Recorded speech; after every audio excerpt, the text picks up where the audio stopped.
చెప్పుకోవాలి. గట్కేసర్ ఫ్లైఓవర్ 7 ఏళ్ళు అయింది. నీ సంగతి చెప్పాలంటే ఒక రోజంతా పడుతుంది అధ్యక్ష, ఒక రోజంతా పడుతుంది. అన్ని అబద్ధాలే. ఒక్క మంచి పని చేయకుండా రాష్ట్రాన్ని 100 ఏళ్ళ విధ్వంసం సృష్టించి వీళ్ళు ఓ రోజు బేడీలు వేసుకుంటారు. బేడీలు వేస్తారు పోలీసు వాళ్ళు అధ్యక్ష, పోలీసు వాళ్ళు వేస్తారు. రేపే మాపే పోలీసు వాళ్ళు బేడీలు వేస్తారు. వాళ్ళు బేడీలు వేసుకునేది ఆ బేడీలో ఫోటో చూస్తే ఒకరి ఆ బేడీలో ఫోటో చూస్తే అసలు బేడీలు వేసుకునేది ఇద్దరు, వాళ్ళు బేడీలు వేసుకోలేదు. అమాయకులకు బేడీలు బేడీలు వేయడానికి రేపు మాప పోలీసు వాళ్ళు వస్తారు, బేడీలు వేసుకుని తీసుకుపోతారు.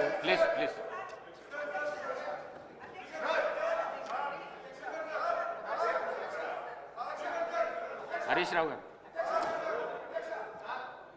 దయచేసి మీ ద్వారా కోర్స్ మీరు కూడా 2 సార్లు నేమ్ చేసిండ్రు. ఒక మంత్రిని స్పీకర్ గారు నేమ్ చేసే పరిస్థితి వచ్చిందంటేనే ఆ మంత్రి అవమానంగా ఫీల్ కావాలి. ఎందుకంటే ఎలియా మినిస్టర్ పోయి పక్కన కూర్చొని అంగిబట్టి గుంజినా కూర్చుంటలేడు ఆయన పరిస్థితి అది. అయితే విషయం ఏంటంటే ఆయన ఇందాక ఎలియా మినిస్టర్ గారు డైరెక్ట్గా ఎవరి మీద ఆరోపణలు చేయొద్దని రూల్ బుక్ తెచ్చి చూపించాడు. ఇప్పుడు మంత్రి గారు లేచి కాళేశ్వరం కమిషను హరీష్ రావు అని చెప్పి మరి నా మీద ఆరోపణలు చేసిండు కదా. శుద్ధులు నాకే చెప్పడం కాదు, శుద్ధులు అందరికీ చెప్పడం కూడా శ్రీధర్ బాబు గారు నేర్చుకోవాలి.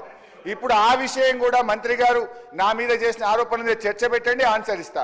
మరి ఆయన వెంకటరెడ్డి గారి కమిషన్ లిస్టు చదవమంటే నేను చదువుతా. కాకపోతే నాకు విజ్ఞత ఉంది, నోటీస్ ఇచ్చి చదువుతా.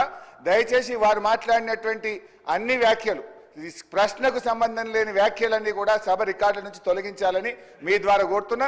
శ్రీధర్ బాబు గారు మా గురించే లేచి చెప్పడం కాదు, మీ మంత్రులు మీ సభ్యులు తప్పు చేసినప్పుడు కూడా మీరు లేచి చెప్పడం మీ బాధ్యత.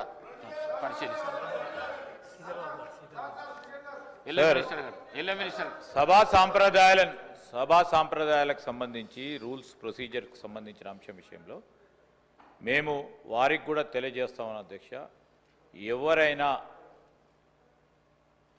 రూల్స్కి కానీ ప్రొసీజర్స్ కానీ కన్వెన్షన్స్ కానీ విరుద్ధంగా పోతే తప్పకుండా మీరు వారిపైన చర్య తీసుకునే అధికారం ఉంది.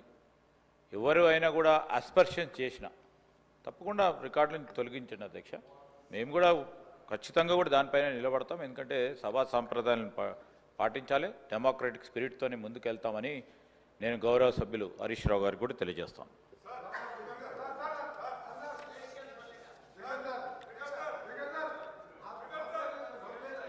సమయం 11 అయింది.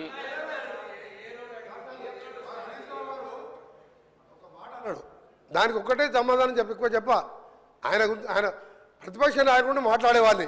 ఈ పిల్లలతో ఏం మాట్లాడతాను సార్? ఈ పిల్లలతో మేమే మాట్లాడు సార్. నేను ఒకటే సార్ ఆయన ఒక మాట అన్నాడు, కాళేశ్వరం కమిషన్ హరీష్ రావు అని ఒప్పుకుంటున్నా. నేను ఎక్కడన్నా కమిషన్ ₹1 తీసుకున్నట్టు నువ్వు బినామీ నారాయణ స్కూల్స్ కొన్నావా, కాళేశ్వరం కొన్నావా, కమిషన్ తిన్నావా ప్రూవ్ చేస్తున్నావు. నా మీద ₹1 నా రాజకీయ జీవితంలో రెడీ కాదు. ఇప్పుడు పోదాం, అర్జెంట్ చేయండి. అరే నువ్వు చిన్న మావజాటు అల్లునిగా 10,000 కోట్లు దోచుకున్న దొంగ వీళ్ళు మాట్లాడు అధ్యక్ష నా గురించి నా మీద. గౌరవ స్పీకర్ గారికి కోరుతా ఉన్నా అధ్యక్ష, హౌస్ ఆర్డర్లు పెట్టేసే కార్యక్రమం చేయాలి. ఎవరైనా ఏ అస్పర్షన్స్ అయినా అటు నుంచి వచ్చినా ఇటు నుంచి వచ్చినా సార్ వీఆర్ వెరీ క్లియర్, మనం సభా సాంప్రదాయాలను పాటించాలా.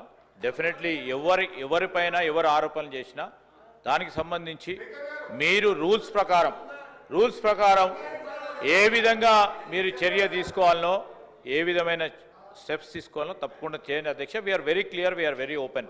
నేను ఈరోజు సూక్తులు చెప్పడానికి కాదు, చెప్పాను సార్, అది కూడా ఏదైనా తప్పుడో చెప్తామని చెప్తున్నాం కదా. ఈరోజు నేను హరీష్ రావు గారికి కూడా చెప్తా ఉన్నాము, వారు చేసినా మీరు చేసినా ఎవరు చేసినా which is against the principles of legislature should be, ఆ స్టేట్మెంట్స్ కానీ అది కానీ definitely we will definitely sir. నేను కాదంటే నేను చెప్తా ఉన్నాం కదా, వీఆర్ నాట్. సమయం 11 అవుతున్నది. ప్రశ్నోత్తరాలలో రెండే క్వశ్చన్స్ అయినాయి. ప్రశ్నకు పరిమితమై ప్రశ్న అడిగితే జవాబుకు పరిమితమై చెప్తేనేమో 10 ప్రశ్నలకు సభ్యులకు న్యాయం చేసినట్లు అవుతుంది. ఈ విధంగా అయితే చేయలేము మేము. దయచేసి కోమటిరెడ్డి వెంకటరెడ్డి గారు మాట్లాడిన